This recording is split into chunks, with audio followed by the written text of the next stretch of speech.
Hi friends, welcome to Suji Bites KGF. இன்றைக்கி நம்ம பார்க்க போகிற ரெசிபி வந்து ஒரு டின்னர் ஆர் பிரேக்ஃபாஸ்ட் ரெசிபி. இது வந்து சேமியா பச்சை பட்டாணி வச்சு ஒரு பிரேக்ஃபாஸ்ட் ரெசிபி நான் செஞ்சு காமிக்க போகிறேன்.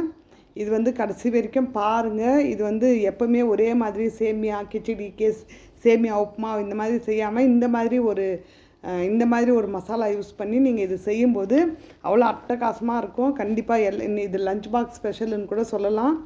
அவ்வளோ சூப்பராக இருந்தது. நீங்கள் ஒரு வாட்டி நீங்கள் ட்ரை பண்ணி பாருங்கள். இது வந்து பார்த்திங்கன்னா இதுக்கு தேவையான பொருட்கள்லாம் இப்போ நம்ம வீடியோக்குள்ளே போய் பார்க்கலாம். அதுக்கு நான் பார்த்திங்கன்னா ஒரு கிண்ணத்தில் தண்ணி வச்சுருக்கேன். ஒரு கப் அளவுக்கு சேமியா எடுத்துருக்கேன். நல்லா தண்ணி கொதிச்சு தான் அந்த கப்பில் ஒரு கப் அளவு சேமியாவும் சேர்த்துட்டேன்.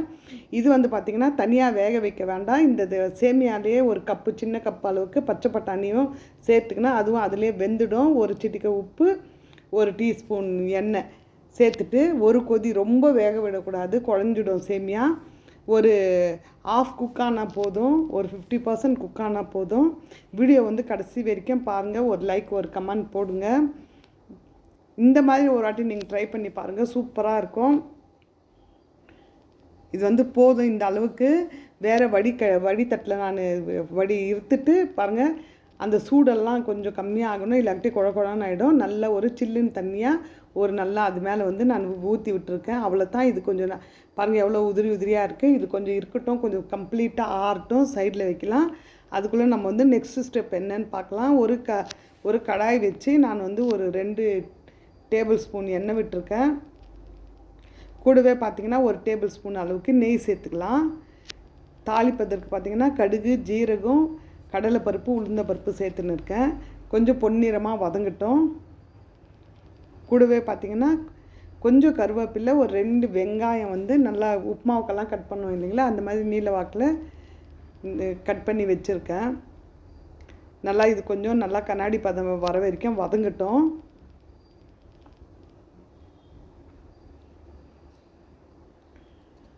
கண்டிப்பாக இந்த மசாலாவை யூஸ் பண்ணி இப்படி ஒரு சேமியா உப்புமா சேமியா பாத் நீங்கள் ஒரு வாட்டி ரெடி பண்ணி பாருங்கள், சூப்பராக இருக்கும்.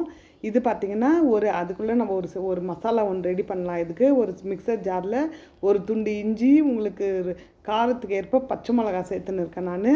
இது வந்து பார்த்திங்கன்னா நல்லா ஒரு கைப்பிடி நிறைய தேங்காவை வந்து சின்ன துண்டுகளாக கட் பண்ணி சேர்த்துருக்கேன். கொஞ்சம் கருவேப்பிலை சேர்த்துன்னு இருக்கேன். நல்லா ஒரு கைப்பிடி நிறைய இது புதினா சேர்த்துன்னு இருக்கேன். ஒரு ஏலக்காய் சேர்த்துட்டு இது இப்போ நல்லா ஒரு கெட்டி பதத்துக்கு நம்ம அரைச்சிட்டு வரலாம். முந்திரி வந்து இந்த ஸ்டேஜில் சேர்த்துன்னு இருக்கேன். இது ஆப்ஷன் தான், உங்களுக்கு வேணும்னா சேர்த்துக்கோங்க, நல்லாயிருக்கும் டேஸ்ட்டு சாப்பிடும்போது. இது வந்து முந்திரி வந்து ஒரு 10 முந்திரி வந்து நான் கேஷ்யூ நட் வந்து நான் சேர்த்துன்னு இருக்கேன். கூடவே பார்த்திங்கன்னா நம்ம இந்த அரைச்சி வச்ச இந்த புதினா, கருவேப்பில்லை, இஞ்சி, பச்சை மிளகாய், தேங்காய் அந்த விழுது அரைச்சோம் இல்லைங்களா, அதுவும் சேர்த்துட்டு கொஞ்சம் அந்த எண்ணெயிலே நல்லா வதக்கலாம். வதக்கி விட்டு இப்படி டிஃப்ரெண்ட்டாக செய்யும்போது பசங்களும் வந்து நல்லா விரும்பி சாப்பிடுவாங்க. இங்கே பார்த்திங்கன்னா நல்லா இது வதங்கிடுச்சு, போதும் இந்த அளவுக்கு. போதும் இந்த அளவுக்கு வதங்கினது போதும். அந்த பச்சை அந்த க்ரீனிஷ் அந்த கலர் வந்து அப்படியே இருக்குது பாருங்கள். இப்போ நம்ம வந்து வடிகட்டி வச்சோம் இல்லைங்களா, அந்த சேமியா பச்சை பட்டாணி சேமியா சேர்த்துக்கலாம். உப்பு வந்து இந்த ஸ்டேஜில் நம்ம அப்போ கொஞ்சம் தான் சேர்த்தோம், பார்த்து சேர்த்துக்கோங்க. இந்த ஸ்டேஜில் நம்ம உப்பு சேர்த்துட்டு நல்லா வந்து இது அந்த மசாலாலாம் இந்த சேமியாவில் பரவுற மாதிரி நல்லா கலக்கி விடலாம். டின்னருக்கு கூட உங்களுக்கு நல்லாயிருக்கும் இந்த ரெசிபி. ஒரு வாட்டி ட்ரை பண்ணுங்கள். இந்த ஸ்டேஜில் நான் வந்து இன்றைக்கி எலுமிச்சைப்பழம் விட கிடையாது. உங்களுக்கு வேணும்னா அவ்வளோதான், நம்மளுடைய சேமியா பாத் வந்து ரெடி ஆகிடுச்சு. உங்களுக்கு வந்துட்டு இந்த ஸ்டேஜில் வேணுன்னா நீங்கள் கொஞ்சம் எலுமிச்சைப்பழம் சாறு விட்டுக்குங்க, அவ்வளோதான். தேங்க்ஸ் ஃபார் வாட்சிங் சுஜி பைட்ஸ் கேஜிஎஃப்.